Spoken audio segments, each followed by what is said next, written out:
Italian football lover channel, my friends. Juventus won 3-2 against Porto in Champions League, but Juventus has been eliminated from Champions League this season.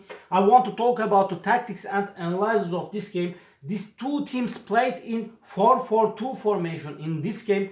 In Juventus on the forward, Morata made press on defender Pepe, and Ronaldo pressed other defender Mbambe.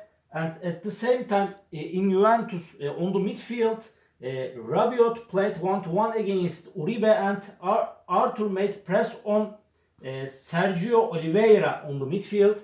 At the same time, in all Juventus attacks, Cuadrado came to forward and supported the attacks. And these three, Demiral, Bonucci, and Sandro, came close to midfield in Juventus attacks, and Juventus made pressure as a team on Porto, but in Porto, left back and right back, always Porto left back and right back supported the Porto attacks, and on the midfield, really, this Sergio Oliveira was so successful, and Marega made press on Juventus defender Bonucci on the forward, and Taremi played close to Merih Demiral, and in one position Marega got into the Juventus box between of Bonucci and Sandro, and but he missed the goal position. Again, a developing attack from the right for Porto. Taremi got into the pitch and Demiral touched Taremi. The referee has given the penalty for Porto, and Sergio Oliveira scored the first goal of Porto from penalty, and Porto was 1-0 ahead with this goal. Every time Cuadrado centered balls into the Porto box, and Morata and Ronaldo sometimes changed their positions between each other. Morata came close to left, Ronaldo came close to right, and Ronaldo found one goal position at the back post with Cuadrado's pass, and his headshot was saved by goalkeeper Marquezin, and Morata found another goal position as the same type at the back post, and again Marquezin saved Morata's shot. This right back of Porto, this Manafa and Mbampe's region was so weak defensively all the game, and Juventus found so many goal positions from the right of Porto with Chiesa and Ronaldo, Morata. Sometimes Ramsey came close to left, and Juventus forced the right back of Porto all the game.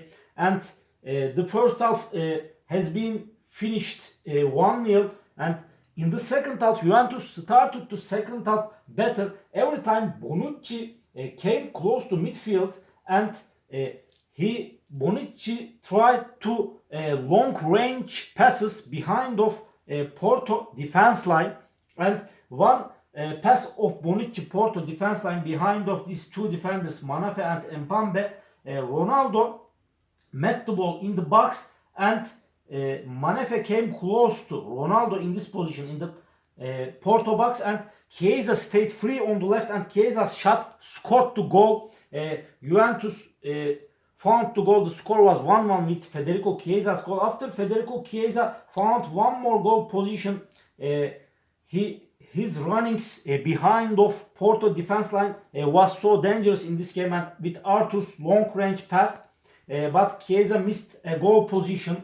At the same time, Porto made some substitutions in this game, especially first substitution for Porto, Otovinha out on the midfield, and defender Sar replaced of him, and Sar played here defense 32 number.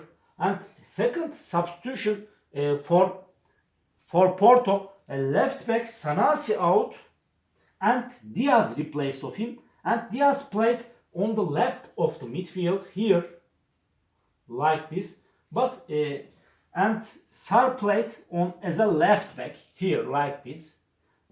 And in Juventus attacks, every time Porto's defense line turned into 6. This left midfield Diaz and right midfield Corona came to left back and right back, they made the Porto defense line 6. Porto was so successful defensively, but right side of every time Juventus found the goal positions from the right of Porto in this game.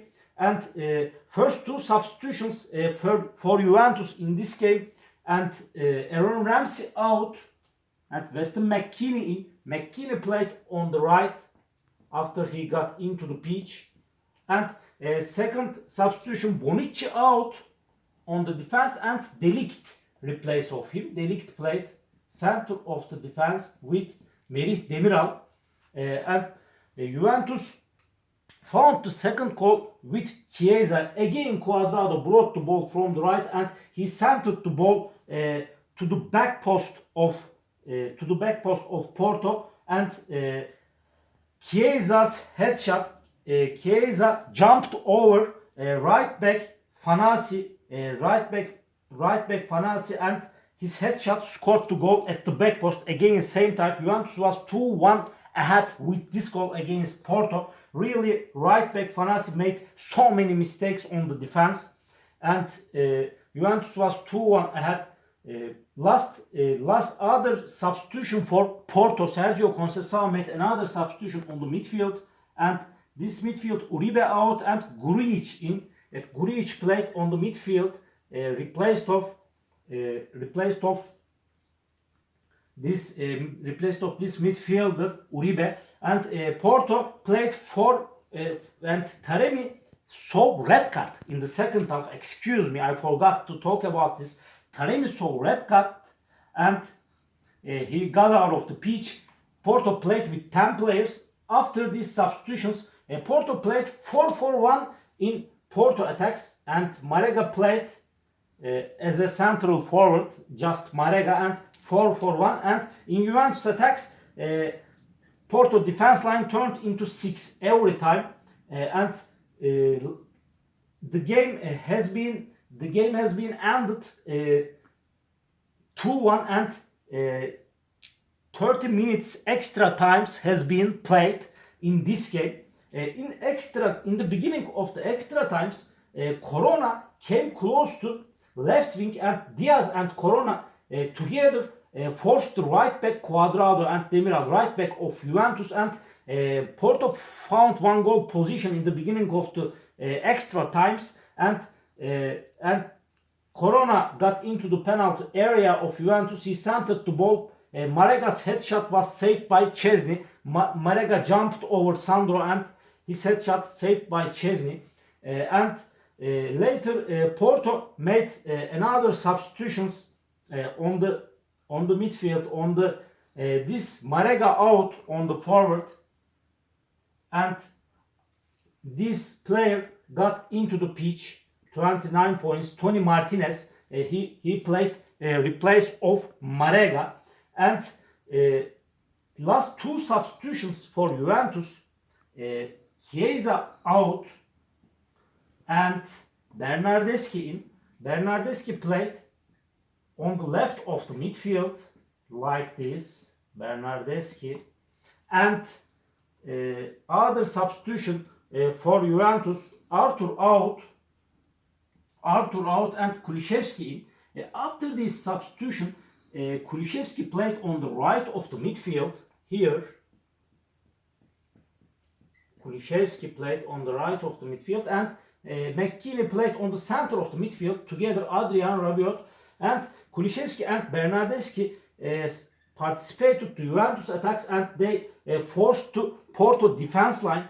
Sometimes Kulusevski came close to left, and he forced the right back of Porto with Bernardeschi, and but in Porto, Sergio Oliveira was so successful on the midfield, and he came to forward, and McKennie touched Sergio Oliveira. The referee's decision was foul, and the free kick has been used by Sergio Oliveira, and he scored the goal. Szczesny made a big mistake in this goal, and the score was 2-2 in extra times.